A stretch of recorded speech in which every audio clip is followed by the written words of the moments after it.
Thank you very much for a stimulating presentation from the both of you. Dr. McDowell, my question is about Genesis 1. If you think that God's direct discourse would buttress your argument, because in the previous instances of his creation, he would say something like, let X produce Y. But when it comes to humanity, he says, let us make humanity. Do you think that would buttress your argument for sonship, generation, and representational royalty? Yeah, he says, let us, and then I should have brought my Bible up here with me, but and then it says when he actually made them, he did it in his image. It's a singular pronoun. I mean, I'll just put my cards on the table. I don't think it's talking about the Trinity there in Genesis 1. It's a big debate between the theologians and the Old Testament ancient Near East folks. I think it's probably a reference to the divine counsel, which we get in the Psalms. A lot of people say that.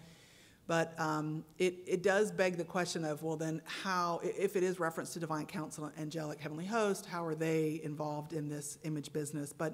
And I don't have a real explicit answer for that, but I have thought about a little bit this idea that humanity is, the distinction is yes, we are creatures, but there is a distinction between us and the rest of creation, and we're more like, and again, it's a metaphor, okay, I'm not suggesting we're like semi-divine or something, but we're more like God and his kind than we are like the rest of the created beings. So.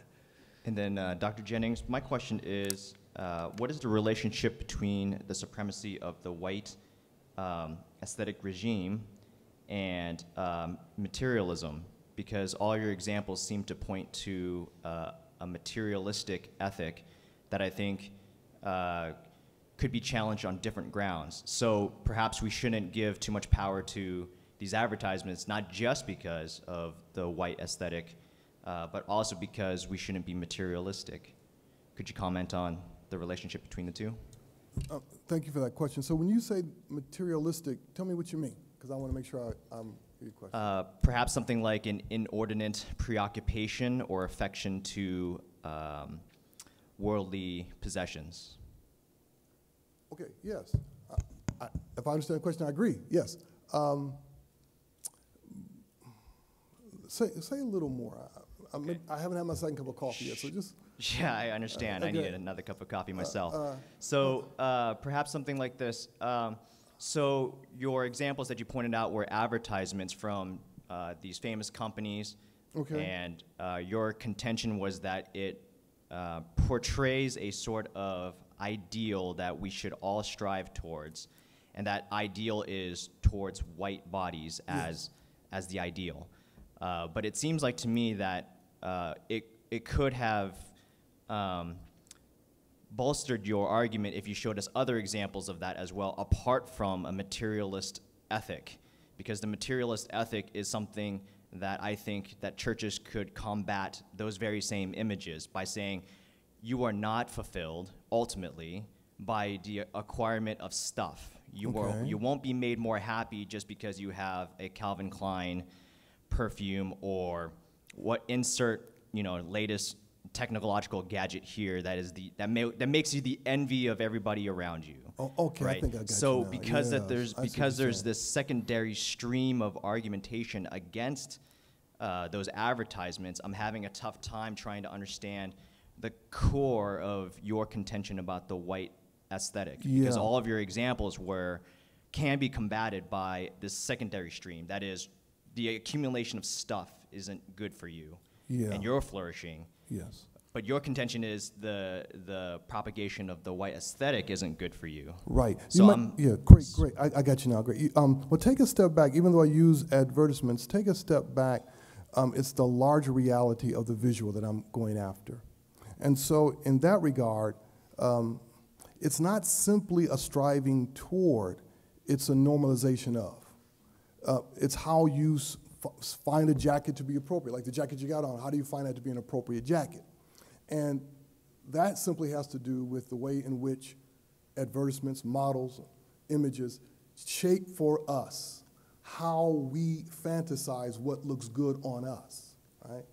Which undercuts kind of the common critique in most churches, don't try to be like that model. Nobody's trying to be like the model. The point of approximation is not that you think you're going to be the model. The point is that you can imagine approximation for yourself in your context of the benefit of wearing that jacket. You see the difference there? And of course, no church combats approximation. Thank you. Thank you both.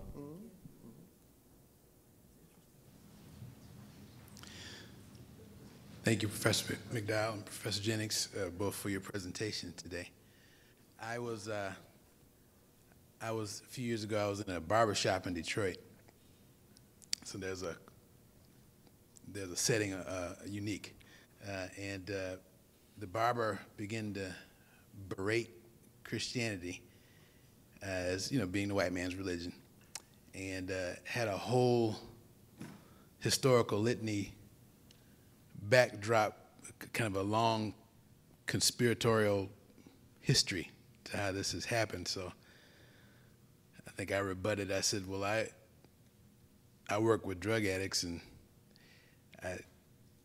most of the drug dealers are black in Detroit. And so my question, I guess, Dr. Jennings, is this white regime. So let me back up. So I kind of had a visceral negative reaction to his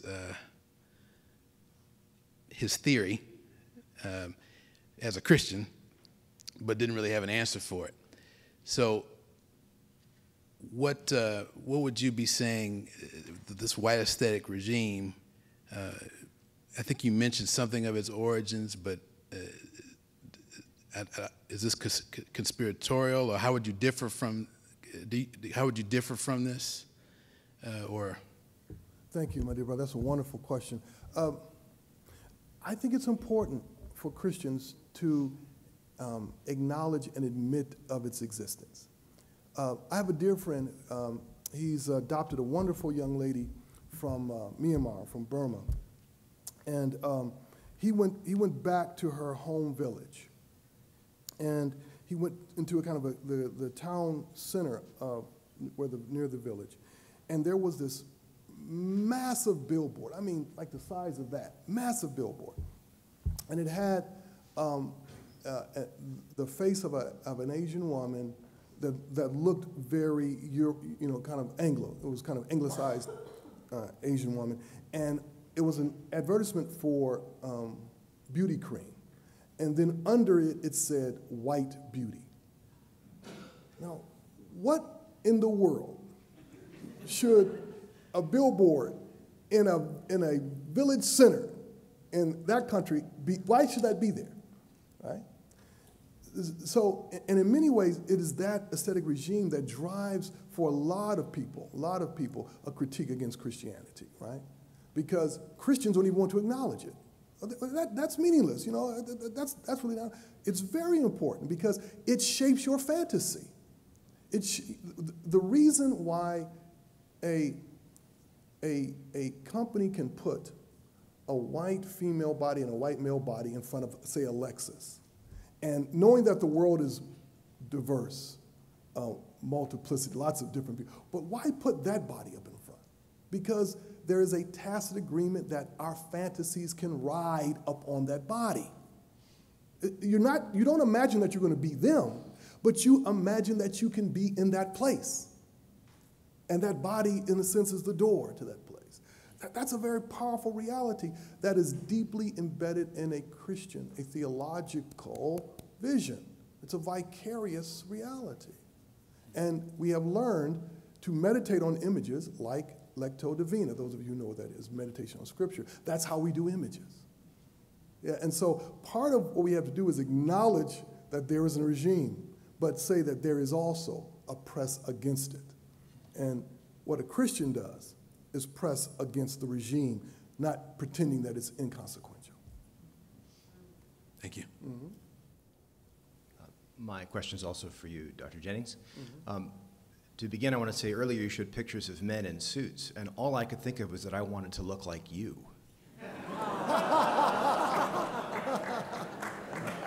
You're deeply problematic, brother. I'd like to say you used a number of evocative words like imagination and fantasy. And one of the ones that confused me was when you talked about surrender, Yes. the image asking for surrender. And I was hoping you could take a minute and explain a little more what's being given up, what's being surrendered. What do you mean by that word in that context? Great question. Here we must remember the power of these images that I had up. That power is, in a sense, muted in this room with all of us. You have to understand the real power comes when those images come. They come to you when you're alone, when you're by yourself, when you're sitting there resting, relaxing. And the surrender is for you to open the doors and let those images in. And we do.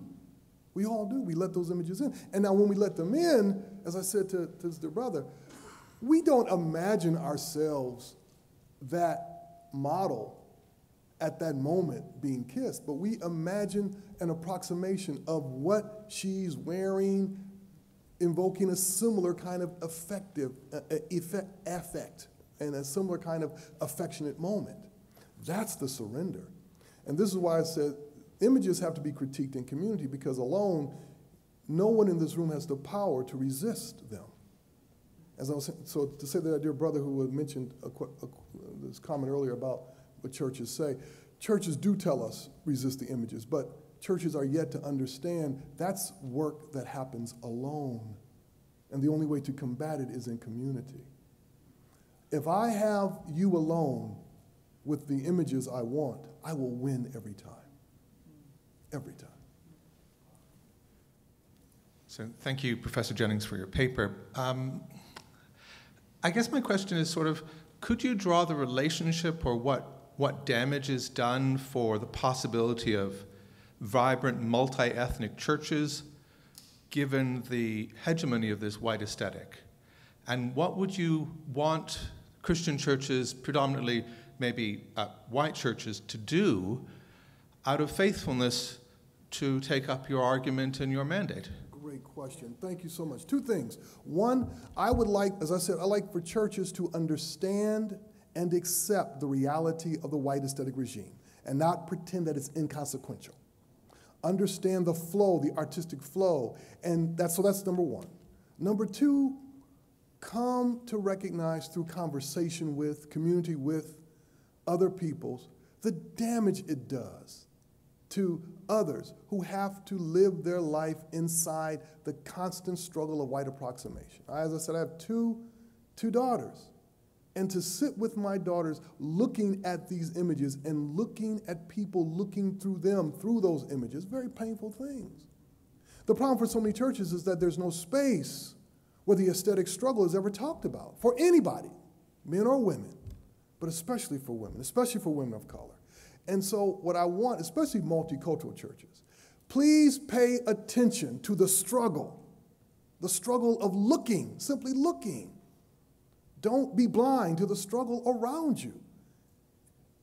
When my daughter, one daughter's finished college, one daughter's in high school, and many of you who have daughters, and sons too, but I have daughters, I remember some of those days of her preparing to go to school, in the mirror trying to get herself looking just right?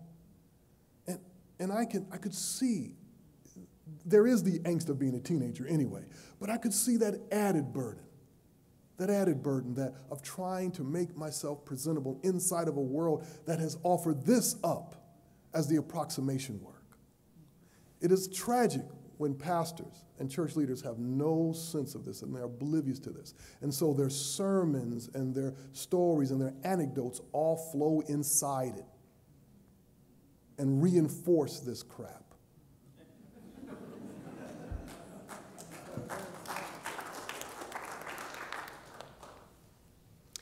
Thank you both. In a sense, I would like to hear you all respond to one another to some extent. Hey, I know you. Tell us your name. Dave Strickler. I was in 2 of your classes at Duke. Yeah. Good to see you. Good to see you. I also went here, and I'm happy to be back. So. Yeah. So, well, this first question, I suppose, goes to Dr. McDowell on the question of the royal image.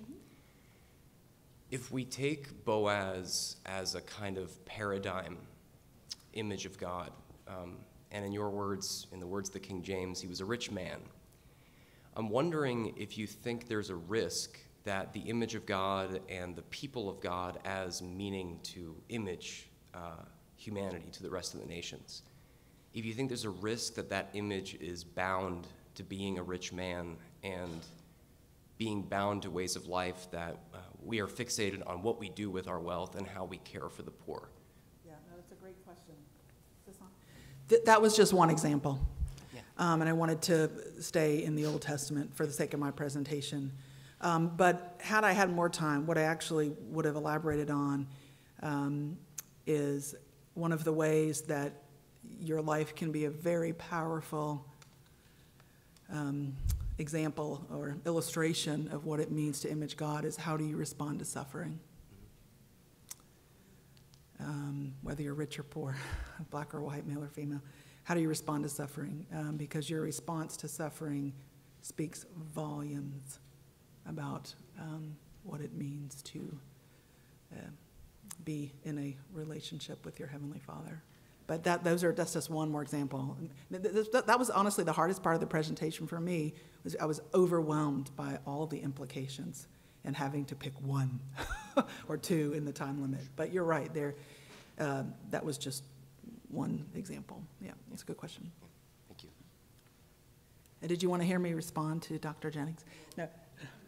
No, I would say, like, as you're talking, one of the things I'm thinking about is it's not only race, but it's not just a white body, but it's a certain kind of white body, right? A very thin white body, a very certain kind of hair, eye color. My blonde hair is now fake, but I used to have real blonde hair before my kids were born, and it turned gray. And I have blue eyes, but I was very athletic, and when I was growing up, athletic wasn't in, big wasn't in. So that's just one small dimension, but it helps me appreciate what you're saying. Yeah. Yes, thank you both. Dr. McDowell, you mentioned a rabbinic teaching regarding the materiality. Yeah, I'm no expert in rabbinics. I'll just say that well, up front. You know a few things more than I do, so I'm asking you the question. Okay, sure. Sure.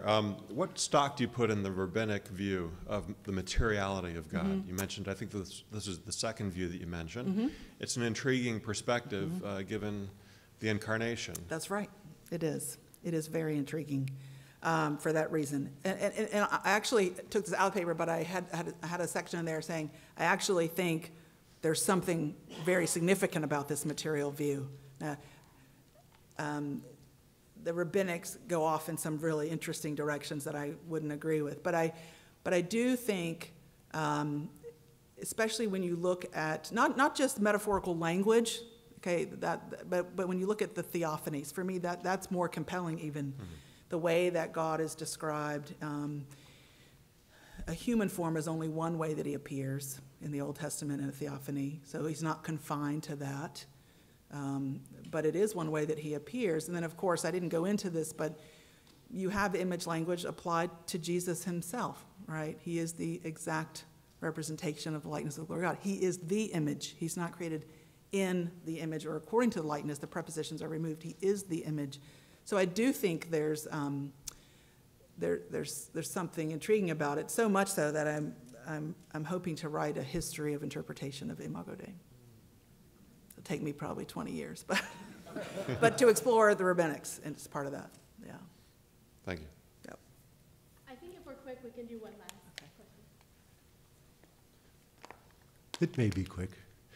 I thank you for two outstanding presentations. I do have a question for you, Professor Jennings, and that is, and it may be because I see Philip Jenkins closing the program tomorrow, but when I think of your presentation, I think of North America and Europe. Would it be applicable in some of the other parts of the world, say in China with the underground church and the Three Self movement? Would it be a white aesthetic regime that needs to be battled against, or perhaps another one, or perhaps they wouldn't have that problem?